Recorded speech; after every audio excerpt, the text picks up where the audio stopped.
quick shout out to Andre Flores. I know the Airsofters love shout outs. He seems to think I don't research what I do for reviews. Sometimes I get things wrong, but for the most part, what's inside the gun and with the gun, pretty much, hopefully I'm there, or, spark some sort of intelligent debate. But being YouTube, intelligent debate sometimes does not go hand in hand. So, it is what it is, but now, I got these both back in stock, the competition ARX 160 and the Elite ARX 160 from Elite Force. So I decided to take them apart so you can actually see what's inside of them, and some idiot who didn't actually, even though he said did, research into it, is wrong, and, whatever. Just don't believe everything you read on the internet, as with life. Anyway, let's get into this. So, this is the competition line ARX 160 from Elite Force and the Elite line. Let's start with the motors. This is the Elite one. Little magnetism on that. It is a high torque motor, but it's not neo-magnet. Just one of the regular sort of Chinese ones. Nothing special. Not even as good as the JG high torque, which has a neo-magnet, so will outperform this, but this is good for what they're using it for. This is the regular motor, comes in the competition. Basic. These are like those 18,000 RPM motors that every cheap gun seems to come with. Sort of like a coily, but probably made in a different factory than coily. This, I think, is made in the same factory as the AGM high torque, as it shares a lot of similarities, and I've had some AGM guns that had this same exact motor, and everything, same sort of magnetism, same sort of torque on the pinion. So that's my theory, is they got this from the same place AGM gets theirs. So, other point about the wiring. The wiring's the same on both. It's 18 gauge silicone insulation. It's good stuff. It can get nicked easy if you're not too careful putting it back in the gun. Micro switch triggers. Gate makes the SSR Nanos, which actually work with micro switch triggers. It's a MOSFET. So if you're looking to put a MOSFET on a micro switch, look at the gate. I believe it's gate with 2 E's. Yeah, GATTE. And we sell those for $30. Gate Nano SSR. Those are pretty good. And if you want to, put one on, say, this gun or a 249, 240 Bravo, so you can save your trigger contacts. Or micro switch, as it's not really, well, I guess it's contacts in it. Excuse me. So that's motors out of the way. The shells, this is just painted. They're pretty much the same shell. They just painted this probably to make it easier to identify on the assembly line which was the regular and which was the upgraded one. These bearings and that's bearing, these bushings are pressed into place pretty tight. They might even be glued. They're in there pretty good, so they're not gonna wobble around. Of note, there's a on the Elite there's a bevel. The bevel has a bearing on it for smoother operation. These are made by S&T, and I'm assuming because the S&T guys came from Ares and Star, that they just carried over that practice. Just because they figured, that's the fastest spinning gear, why not put it on these? And these take most of the stress. These two. So just leave those being solid. So, it's not bad, it's not good, it's, that's what it is. It's fine. Not bad, not good. It's better than bad, it's log. So, essentially the same as a G36 gearbox, they just have a different sort of apparatus attached to the outside here, where this is for the bolt release. Where on the G36 they have that little slidey thing that goes here for the bolt release, and for the this doesn't have a the G36 Pro line guns, or Elite line guns, had the decocker, which also attached to this device, but these don't do that, so oh well. Gears. These are heat treated. Well, on one side of this one's heat treated. It's a 2-piece sector gear. These gears are steel. Assuming powder metallurgy, because CNC machined gears are very expensive. This doesn't have a sector clip, so if you're getting over, if you're getting up there in FPS, rounds per second, say you're running 11.1 LiPo and it's having trouble feeding, you might have to put a little delayer clip on there to prevent that. You can see here the spur gear is heat treated as well. The shimming was pretty decent. It's not something that's going to kill the gun. It's perfectly fine. You'll probably get, tens, hundreds of thousands of rounds out of it without reshimming it, It looks like there is a bearing inside the top of the bevel gear. Some heat-treated teeth on the bottom there. Did they not press that one in? Interesting. These aren't pressed in. These are. Oops. Piece of my paper towel. So that's the gears on the Elite.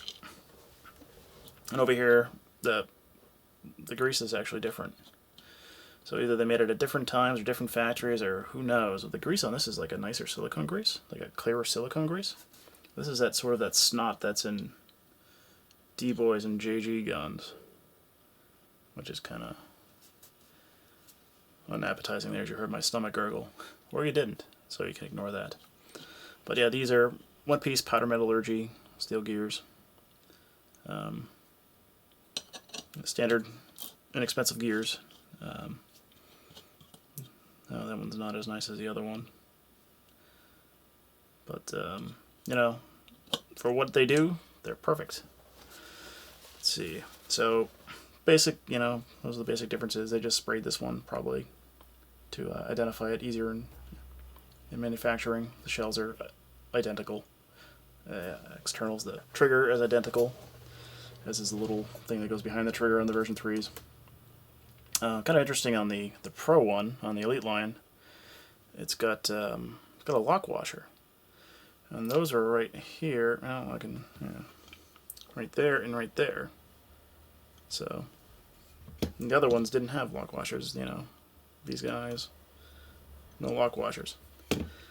Don't know exactly why they did that, because usually when you have lock washers, you have it on all of them. So, don't know why. Those two had that, and the other ones didn't.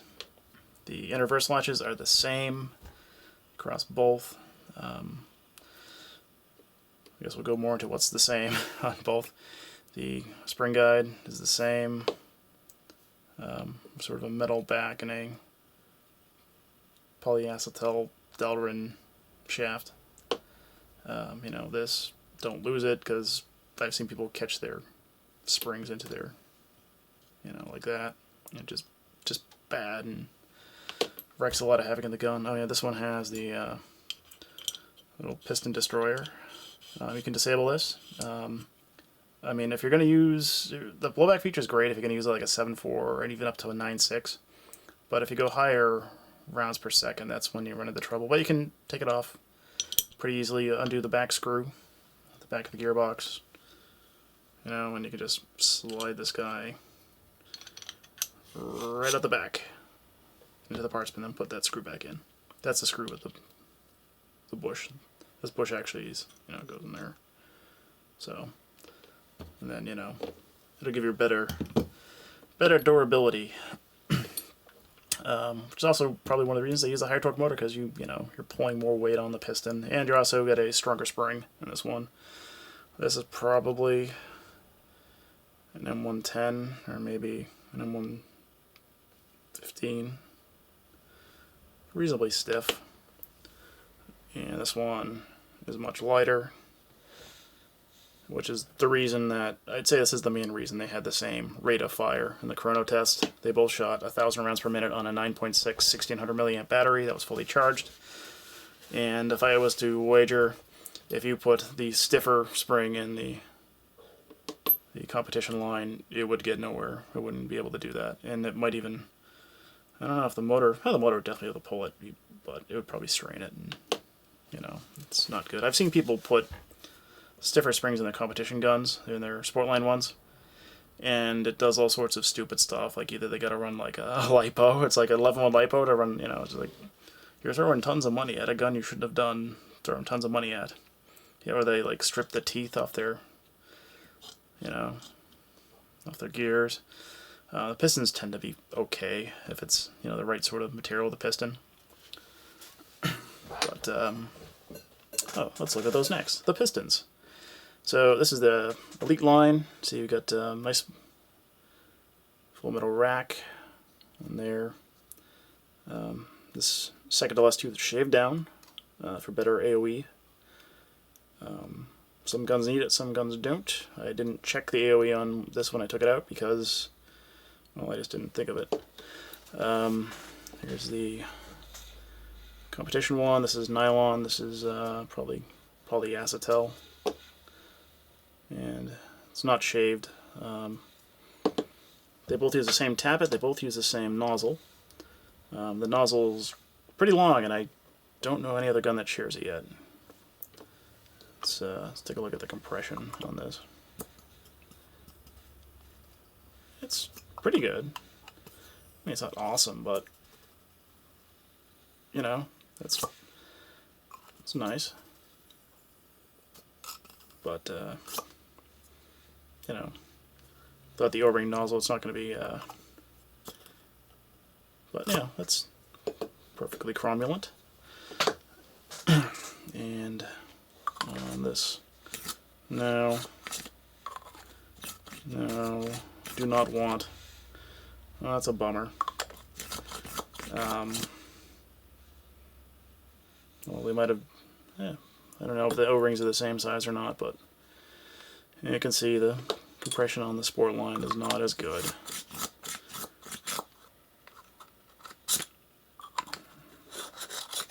I don't know exactly where it's blown out.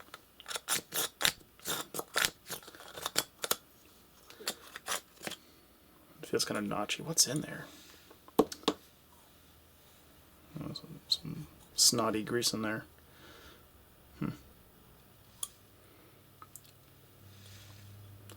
Yeah, I got a little buildup of grease from the some of this crap in there that's kind of hard, but